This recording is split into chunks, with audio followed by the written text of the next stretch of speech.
The College Basketball Experience Coaches Tour edition of the Temple Owls head coach, Adam Fisher, on the Sports Gambling Podcast Network is brought to you by Underdog Fantasy.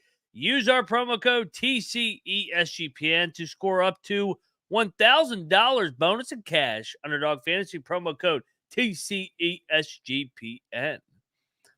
And we're also brought to you by Rhythm. Get your 7-day free trial today by going over to sportsgamblingpodcast.com/rhythm. That is the sportsgamblingpodcast.com/RITHMM today.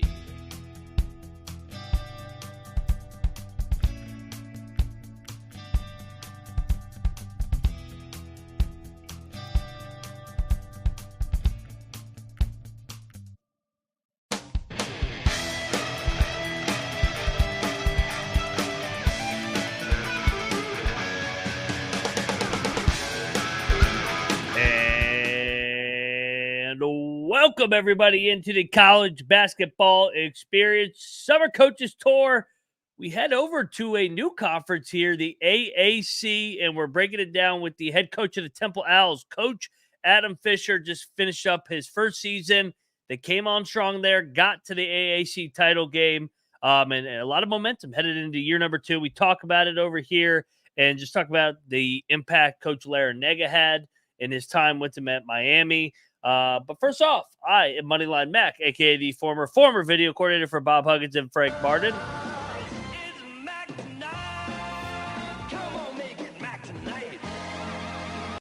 Also known as Mac Tonight over here at the College Basketball Experience. Well, actually, this sounds wrong. It is September 11th, so we take a quick reminder just to remember where we were on that day when we lost some of you I know lost some loved ones in the New York area, the Pentagon, Philly as well. So a quick moment of silence just earlier this morning, but nevertheless, it is September 11th, which means we are getting closer to college basketball season on November the 4th. And I enjoyed having Coach Fisher on the show, and I'm a fan of this Temple program in the Philly area. So real quick, before we bring on Coach, let's pay the bills over here because we are brought to you by the SGPN promo. NFL and college football are here, and they're in the full swing of things. So go check out the sportsgamblingpodcast.com or the College Football Experience, where they pick every single game. And we're also brought to you by Underdog Fantasy. Use our promo code TCESGPN. Dude, the Underdog Fantasy has been the absolute best. I was looking at it. They got a lot of action here coming up on this weekend. We got a good Thursday night and a couple good Friday night games. I like Avery Johnson higher on his passing and rushing yards tomorrow or on Friday night. I like Fafita lower. I think K-State rolls there in that Friday night game. So make sure you check out the College Football Experience for the full breakdown, and also the Big 12 Experience tomorrow with Rush and Troy and myself for the full game and full plays there today. Use our sign-up code TCESGPN. All right, let's get right into it. Let's bring on the head coach of the Temple Owls, Coach Adam Fisher. And we continue our summer coaches tour on the College Basketball Experience with the head coach of the Temple Owls, Coach Adam Fisher. Coach, how are you doing? Doing great, Ryan. Thanks for having me on here today. I appreciate you taking the time. We're getting closer. We're starting the fall semester. I know this is the summer coaches tour. This is being filmed in August, so it'll be released in September. But Coach, just take me back to your first year and into the summer. How was your guys' summer headed into year number 2 at Temple? Yeah, we were really excited on the summer. We tried to build off. We had a great end of the season there with a great run, being I think the first 11 seed to make the AAC championship game. So that was great. Got to play for a Big 5 championship too. So I think anytime you can play for 2 championships in your first year, you're excited about it, but you're also hungry because you get that close and you want to, win those games. So that fuels you for the summer. And I think that's where we were at this summer with, we have 10 new guys on the roster. So you got to always restart in today's college basketball and athletics world, right? So everything is, hey, we did this last year, but it's redoing it all again because you have so many new people. But we were really excited. I thought my staff did an amazing job of doing a great job in the transfer portal, great job with bringing in the right freshmen. And then we're really excited about the guys that stayed. So much attention goes to guys that leave and go to new places. I think a lot of attention should go to guys that stay in your programming and get better and help you win. And Coach, I'm a former manager. I'm a former video coordinator, so I love and a GA. So I loved researching and seeing your path to becoming a head coach. You started your alma mater's Penn State. Started as a student manager. Then you were a Villanova GA with Coach Wright, and then back to a video coordinator. Just talk about the different hats that you wore on the support staff and how that's helped you in the industry. I think it's really important. My family growing up owned a hotel and restaurant. And I remember being young thinking like, all right, I'm going to be a waiter. Like, mom and dad owned this place. My grandfather, he had it for 50 years. Incredible. Yeah. And I remember like going to finally work. I forget how old I was, but was young, right? I'm like, all right, I'm going to be a waiter at 12, whatever it may have been. And, my dad throws me in the back. He's like, no, you're on pots and pans for the wedding that was going on. I'm like, pots and pans. No. We own this place. Like, I'm a waiter. Like, I'm going to make tips. I'm going to be out there with the people. And it was right then and there that I learned, you got to learn every asset, every facet of the job. I remember, even my grandfather joked, I think I was like 2 or 3 years old or 4 years old, and I would walk with him and hand out menus, and he gave me a penny a menu. And, I think that's just how I've been brought up and raised. And that's how it is in this industry. I mean, being a student manager, there's so many titles out there, Ryan, right now in today's college world, but like been a video guy, been a director of player development, director of ops, assistant coach, associate coach. So I got to learn how everybody has to do their job in order for the team to be really well. And I think that's a huge thing for me. I think that really prepared me to be a head coach. It's probably hard on my staff sometimes because I know what that's like when the video's not working or there's a glitch, and that's kind of like, all right, it's out of his control. Don't worry about it. Take your time. Get reset. As I know, my heart when something didn't work and you're in front of the team and you're in panic mode. The cord's not working. It stopped. It was just working 2 minutes ago. So I think you take all that into consideration. If the bus is 2 minutes late, because I remember being in that situation where you're sweating and you're like, I just talked to the bus driver 20 minutes ago. Where is he? Where is he? So I think that helps me be a head coach, because I know there's things that are out of your control that you can't, and you just got to handle it. The game's going to be played no matter if the bus is there on time or 5 minutes late. But I think it really has helped prepare me to be a head coach. Absolutely. There's nothing worse than sweating out some of those Dobo responsibilities on a day-to-day. It's the guys. If you're not noticed, that means you're doing a good job. That means everything's smooth sailing. So it's the thankless jobs. But Coach, you get your break. Coach Larranaga, you spent some time with him at Miami. And Coach Shrewsbury, who is you guys did a heck of a job at Penn State. Talk about those two stops before getting the Temple job and how that helped you prepare you for this current gig you have. Yeah, going back to Penn State when Coach Shrewsbury got the job, first off, Coach Shrewsbury is an unbelievable coach, but he's a better person. I mean, talk about a guy that's just a real guy and first class, amazing family. It was great. I learned so much from him. He's like a basketball wizard. Like, he just sees things, and his time with the Celtics and Coach Stevens, like, he's so impressive. That really helped me. I thought he really helped me with X's and O's, knowledge of the game, and, putting an emphasis on what affects winning. And that was something that was really important. So grateful for him. I get to see him on the road. I love catching up with him. And then Coach L, spent 8 years together. Started out as an ops guy for him. Then he gave me my first job as an assistant, which I'll always be grateful for. Coach L is just the ultimate connector, builder, program. Like, if there's a guy you want to learn from to how to build a program, it's Coach L. He creates a family atmosphere. He wins. He does it the right way. He's done it for a long, long time and will continue to do this for a long, long time.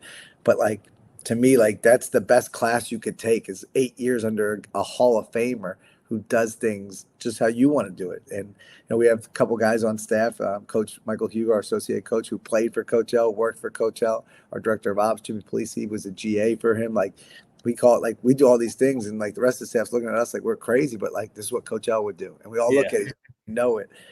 So grateful for those two. I think they prepared me to be in this role, and just when you're around great basketball people, but then just better people in general, which both of them are, it makes life a lot easier. Absolutely. Yeah. He's the godfather. I grew up in the Fairfax area, so I went to Larranaga camps at Mason. Oh, that's awesome. Yeah, love Jimmy Larranaga. Coach, so last year you make the transition, the 18 inches that everybody talks about. Just reflecting back, your day to day, what was the biggest changes, biggest transition, and just your day to day life? First you got to get through a move, right? So I'm grateful to my Yeah, wife because she has to. We have a almost 4-year-old, and we've moved 3 times, so she's rooted for 3 teams since she's been born. So that's got to be handled. The biggest changes, I think everybody probably says the same, but it's you go from suggestions to decisions. And I think that's what it is. As an assistant or ops, you make a lot of suggestions. In this seat, you make a lot of decisions, and it's early and often. What color paint for this? What to do for that? And you're just like, I want to focus on basketball. I want to be with our players, our student athletes. So I think that's an adjustment, right? And it's, when you're an assistant, you're recruiting, right? You spend a lot of time making phone calls to, one prospective student athlete. You might have to call 9 people that are in that camp, and you got to make sure you're hitting them all the time. And in this seat, you got to do that same thing, but now you got to reach out and make sure donors, basketball alumni, people on campus that you want to build relationships with, you're calling and trying to meet with. So you add all that on there. But again, having a great staff, Chris Clark, who's on our staff, Bobby Jordan, they just do an amazing job. And then, even our support staff, Khalif Wyatt, great former player from here, Lynn Greer, our chief of staff, another great former player, Andrew Ortelli, who does our video. So you have some great people around you that really make this enjoyable to come to work, and they also take a lot off my plate. That's great to hear. Coach, let me ask you, last year, first year, I remember in January, I kept saying, man, this team just can't catch a break. I feel like they lose every game in overtime or it's a one possession game. What changed in the middle of February when you guys went on your run? You see this sometimes with first year head coaches. It takes a little bit to build, know what to expect from you. But what changed over that last month or so?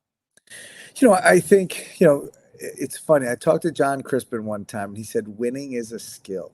And I Yeah. believe that. And I think we didn't change our approach. Like practice was the same. We didn't yell more. We didn't run more. We didn't watch a ton more film. Like we believed in what we were doing. We had to learn to win. And I think, when we finally won after snapping a 10-game losing streak, right? People ask me, like, what did you feel? It was relief. Like I'm an honest guy. I think you have to be honest. There was relief, but we didn't change our approach going into that game. It was still the same. And I think once we won that, our guys were back to believing. It was the same thing when we started the year 6 and whatever it was. Like our guys believed, hey, this works. We just got to do it a little bit better. We got to make sure we take care of, end of a half, somebody hits a half court shot, and then you lose that game by 1 or 2. You're like, go back to that play. And we really harp on, it's not just the last 2 minutes of a game. Like you got to do the right things throughout the game, throughout every possession. So I think once we won that first one, that's got things going. And so you guys finished, you win 8 out of 11. It was your first time going through the AAC, the new AAC. There's a lot of conference. You guys have probably been hit by conference realignment more than any league in America, with teams coming in, coming out. What's just your takeaways from the different styles, different coaches you went against in your first year? First off, unbelievable league. You look at what Dusty May did at FAU, the last 2 years, it's just incredible. I think it's a really talented league, and I think that's the one thing, you're going up to Memphis. We didn't play there, but they came to our place, and you just look at the league and in top to bottom, right? Like nobody going into our conference tournament really wanted to play the bottom teams. Like I thought Wichita State, man, what a team. They're going to be so good this year, super well coached, talented. All those teams that were fighting there. And then you had the top half of the league, what South Florida did in year 1, was unbelievable, right? Charlotte had an amazing year. So I think that was the one thing. This league is a deep league with extremely talented players. There's some great, great coaches. And I think it's an enjoyable league. We had to travel a lot. That was something new for me. There's no bus trips for us. There's nowhere in the league that we can bus to. So you look at that, and it's like you're going to travel. We played 9 of our 36 games in Texas, a team from Philadelphia. So you got to get used to that and embrace that.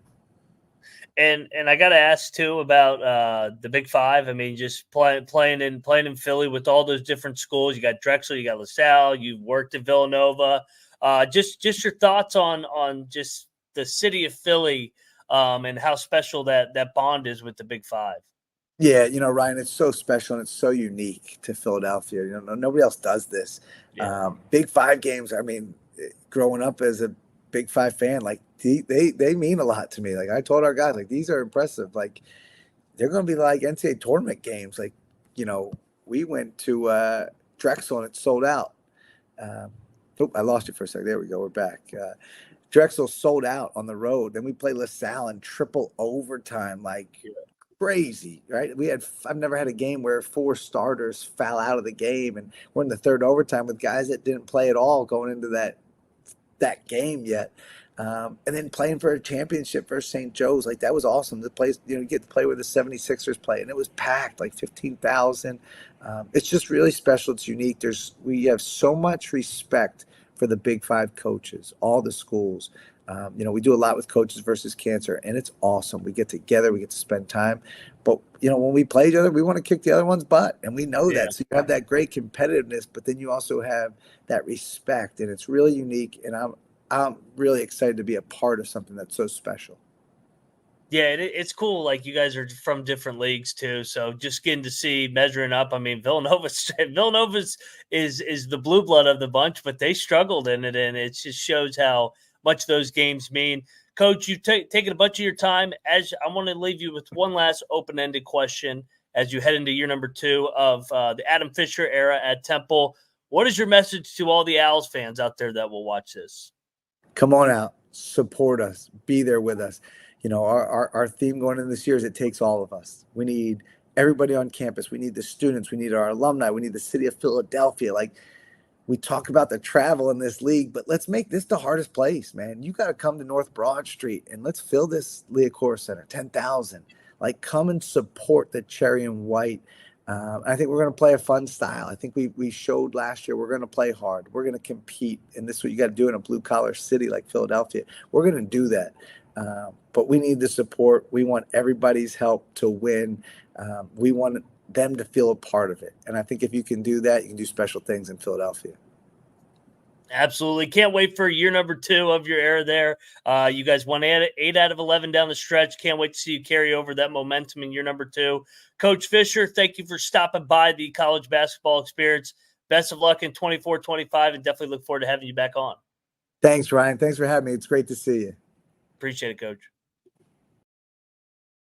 Coach Adam Fisher of the Temple Owls, and he talked about it, man. They caught fire down the stretch, got all the way to the title game, 16-20, year number 1, but definitely trending up in the right direction, headed into year number 2. Great background there, too, working for Jimmy Larranaga at Miami, at Penn State as well. He graduated from Penn State, so the future is bright for Temple Owls fans. Coach Shrewsbury, he worked for him as well. They had so much success at Penn State. So Villanova guy, familiar with Philly. Can't wait to see what year 2 holds for Coach Fisher and the Temple Owls. On the way out, let's shout out to some of our sponsors over here at the College Basketball Experience because, well, here's a new one. We're brought to you by BetUS. Bet the best in the business. BetUS has been around for more than 40 years. Bet anywhere. The U.S. is available in tons of locations, including internationally. I mentioned it. I kind of like the Wildcats K-State this weekend. Get on over there, lay the touchdown, and use our link to sign up and get a 125% deposit bonus on your first 3 deposits. Go over to sportsgamblingpockets.com/BetUS. That is sportsgamblingpockets.com/BetUS. So they know we sent you. BetUS, America's favorite sportsbook, baby, today. And we're also brought to you by Rhythm. Rhythm, baby, the model. I told you, likes the Kansas State Wildcats on Friday night. Claim your 7-day free trial today by going over to sportsgamblingpockets.com/rhythm. That is the sportsgamblingpockets.com/RITHMM. Back over here at the College Basketball Experience. Shout out to Coach Adam Fisher. Shout out to the Temple Owls fans. I see a couple Temple fans in the chat. Billy Briz. Yeah, baby. Coach Fisher, brotherly love. They were rolling down the stretch, and year 2 is coming right around the corner. Also, what's coming right around the corner is Noah Beanick and I will be diving into our TCE trim tonight at 8 p.m. Eastern, followed by the college football experience at 8:30 Eastern. So make sure you like, subscribe, tell a friend, tell your cousin. Help us help you and grow this channel. We all come together as one on youtube.com/the college experience. That's all I got on a Wednesday night. I'll see you guys in a couple hours for TCE trims. And this has been another edition of